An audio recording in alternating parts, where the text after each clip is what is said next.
Halo teman-teman, di sini saya ingin sharing-sharing tentang penyakit bronkitis yang dulu pas waktu kelas 4 SD saya pernah mengalami penyakit bronkitis ini. Nah, kenapa di sini saya pengen sharing-sharing tentang penyakit bronkitis ini?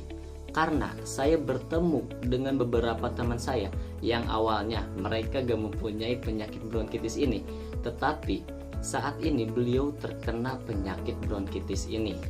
Nah, di sini saya akan sharing-sharing tentang penyebabnya penyakit bronkitis dan bagaimana cara saya menyembuhkan penyakit bronkitis yang dulu pernah saya alami.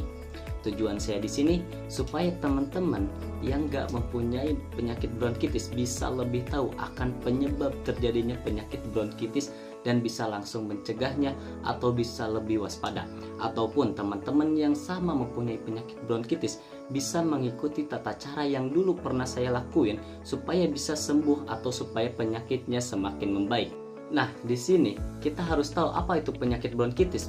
Bronkitis adalah peradangan pada saluran pernapasan utama yang disebut dengan bronkus ya teman-teman. Dan perlu diingatkan bahwa penyakit bronkitis ini tidak ada yang namanya penyakit bronkitis keturunan. Misalnya, nenek saya mempunyai penyakit bronkitis, terus ibu saya juga mempunyai penyakit bronkitis yang sama.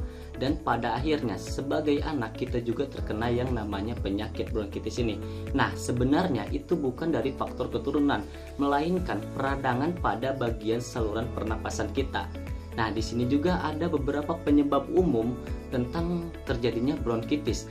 Yang pertama, itu karena infeksi virus seperti virus flu atau virus lainnya yang menyerang saluran pernapasan kita. Yang kedua, itu karena infeksi bakteri. Meskipun lebih jarang, bakteri juga dapat menyebabkan bronkitis. Nah, yang ketiga, itu karena apa? Karena polusi udara. Nah, paparan terhadap asap rokok, polusi udara lainnya, atau zat iritan lainnya.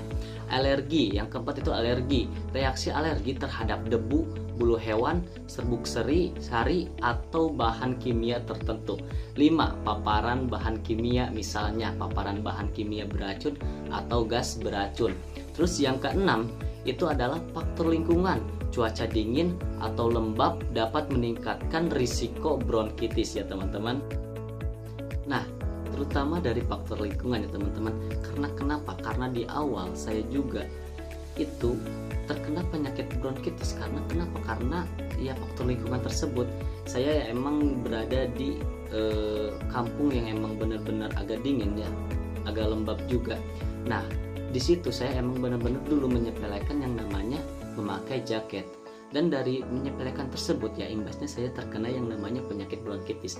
Nah, untuk teman-teman yang emang benar-benar tinggal di lingkungan yang dingin atau lembab itu harus benar-benar hati-hati dan menjaga kesehatan tubuhnya. Supaya kenapa? Supaya ya teman-teman nggak terkena imbasnya, supaya nggak menyesal juga. Dan di sini emang benar-benar saya ingatkan kembali ya, penting untuk diingatkan kembali bahwa bronkitis tidak disebabkan oleh faktor turunan dari keluarga, melainkan dari penyebab-penyebab yang saya sebutkan barusan dan dari kelalaian diri kita sendiri akan pentingnya kesehatan ya teman-teman. Nah, mungkin kalau misalkan teman-teman suka dengan video ini, jangan lupa follow, share, dan like ya teman-teman. Mungkin cukup sekian dari saya. Wassalamualaikum.